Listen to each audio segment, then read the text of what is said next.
Well, well, well, it seems we might have gotten some new news on the starters for Pokemon Legends ZA. And it might also mean a great deal about the release date for the games being a lot closer than we think, and possibly even that it's not an exclusive to the Switch too. So before we get into that, which type are you picking, fire, grass, or water? And don't forget to subscribe for more. Now this is a lot of speculation, but the math is holding up quite well since the TCG seemingly dropped the ball on this one, something they actually did involving the Paradox Pokemon themselves. And I'm quite pleasantly surprised that we don't have Empoleon, Blaziken, and Serperior as our three starters. The three I felt were a bit too low-hanging fruit, and especially the Blaziken being already getting a Mega, it was unlikely it was going to be picked anyway, since regional Mega Evolutions would be a bit strange. Hilariously, the way that we found these out is because the pack series ordering release schedule for the Legends ZA TCG series has on the front of the packaging 3 Pokemon starters, Fire, Grass, and Water. The exact same release timeline that happened with Legends Arceus. And that one featured Oshawott, Rowlet, and Cyndaquil, so pretty much we can expect the exact same things happening here. So not only are we going to be saying what the starter Pokemon are, but we're going to be speculating on what their subtypings are going to be when evolved into their new Colosian original variant forms. Though again, this is all speculation and thoughts of my own. For our grass type, we seem to have Turtwig. Yeah, a little bit surprised by this myself, considering you got a whole lot of new kit options when it came to Scarlet Violet itself, getting access to Shell Smash of all things, which was absolutely amazing, and a very strong physical ground-type single-target move in Headlong Rush.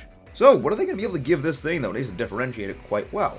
Well, I think giving it a steel typing would actually be a quite good way to start things off, considering that France was actually the first place tanks were first used, though chronologically it was set about 50 years in the future compared to where Legends ZA is, because the game is going to be set around 1860.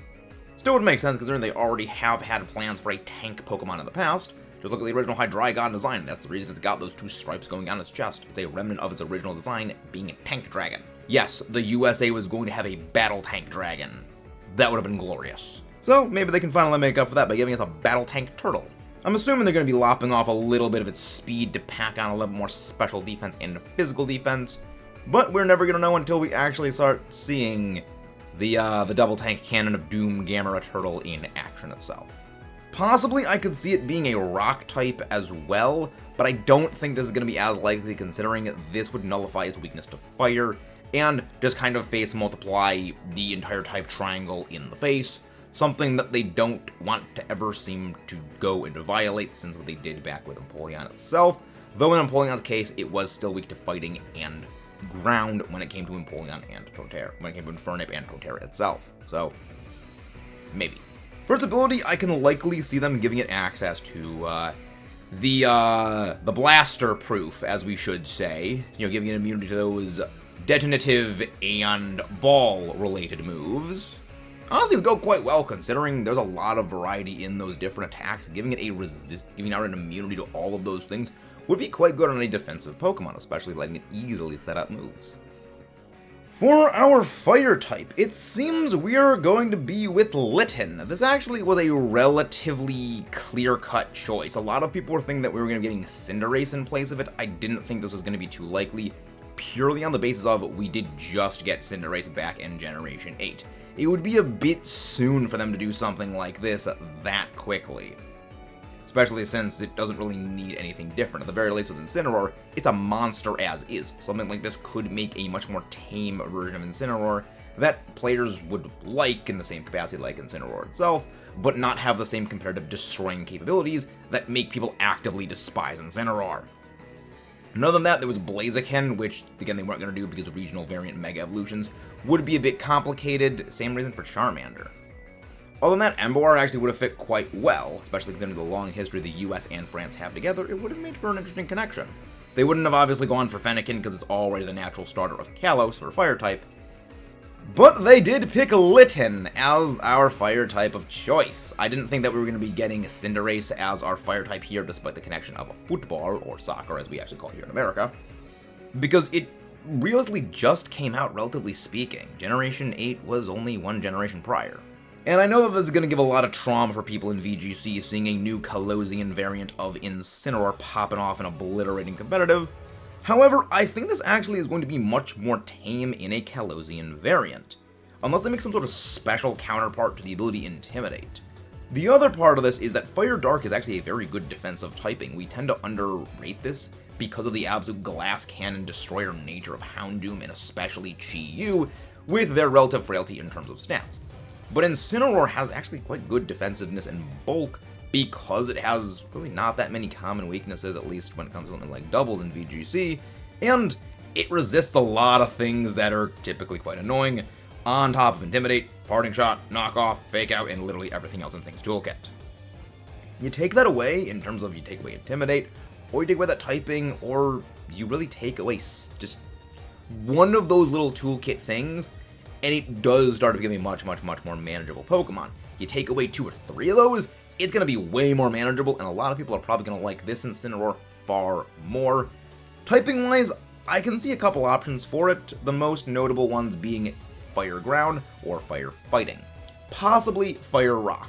I know a lot of people are not going to want to see another Fire Fighting type. I actually wouldn't mind it, because it is a wrestler, and what is more wrestling than fighting? Possibly maybe Fire Psychic or Fire Fairy, but that would need to be a very different Pokemon Incineroar-wise, which I just don't think would make sense for it. And also likely a very special focused Pokemon instead. But Incineroar just as a pick overall seems a bit odd and probably was a process of elimination choice because there really aren't big cats in Europe as a whole. The closest is lynxes, which are really not that big.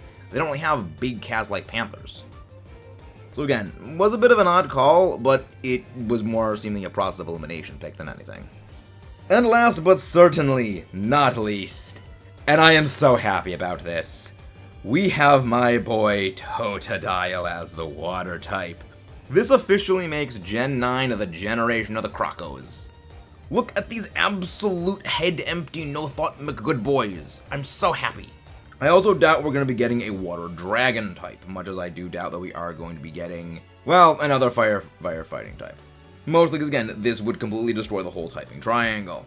Very likely, I think it's going to be water dark as the least likely of the most likely options, and I truly hope they don't go water dark on this because we literally just got one in Legends Arceus, and Kalos itself originally did have the first dark type starter as a water dark type itself. And I really just don't want another water dark type starter, especially another dark type starter, period. Considering we've gotten a dark starter every single iteration of starters since Gen 6, except for Paldea, except for Galar, but later we did get Hisuian Samurott, which is dark itself. And again, I hope this is not a water dark type starter. But more likely than that, I can see water fighting. However, if Incineroar is part fighting itself, they're not going to be doing 2 fighting types. Which is why the other one most likely I would see is water ground, because it is a crocodile. And this one really just has me super pumped, because not only is Totodile one of my favorite Pokemon and Venomous starters, period, it is my second favorite starter overall, tied with Fuecoco, only behind Infernape. But also being a massive fan of Godzilla, some of Godzilla's fighting styles, especially in the Monsterverse, were based on crocodiles, including their signature death roll tactic, the thing that Godzilla uses to rip off King Ghidorah's head, Kevin. So yeah, consider me hyped for this thing. Getting possibly an offensive version of our McGoodboy, or rather a more offensive version of our good boy, as he already is a pretty aggressive Pokemon already, I'm really excited. Again, if Incineroar is part fighting, I will see this one being more likely as part ground. I'm just, again, hoping it's not water dark. We don't need another one of these things. Especially since Hisuian Samurott was already a physically focused water dark type. And if it is not already clear who my starter of choice is going to be in Legends ZA, yes, I'm on Team Totodile.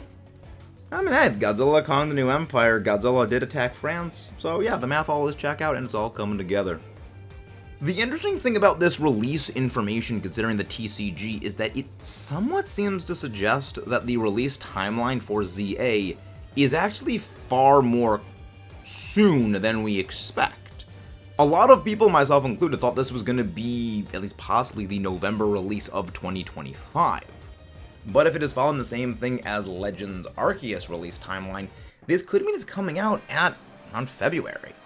which raises even more questions concerning what are they going to be doing in 2025, considering we've gotten absolutely no more additional advertising about ZA since its initial announcement. And considering if this game is coming out in the next, 6 months? No advertisement is a little bit strange for something coming out in 6 months. So, again, a lot of weird things, but an earlier release would suggest that it is not an exclusive to the Switch 2, unless the Switch 2 release title, which I just don't see as likely happening. So again, all kinds of questions are still up in the air. This may answer a great deal of them that we already have, but just for every question it does answer, it adds like probably 2 or 3 more. But let's go to the few things we do know, at least for somewhat certain. What starters are you going to be picking now that you seem to know what some of the thoughts about what they are going to be? And what are your hopes for the typings of these 3 starters? What about the abilities, stat lines, and what are you hoping for in Legends ZA itself? Once again, don't forget to subscribe for more, leave a like on the video, and I will see you next time. Also, don't forget to check our secondary channel, Max Ella, where we cover a lot of movie-related things, and get a video on Transformers soon.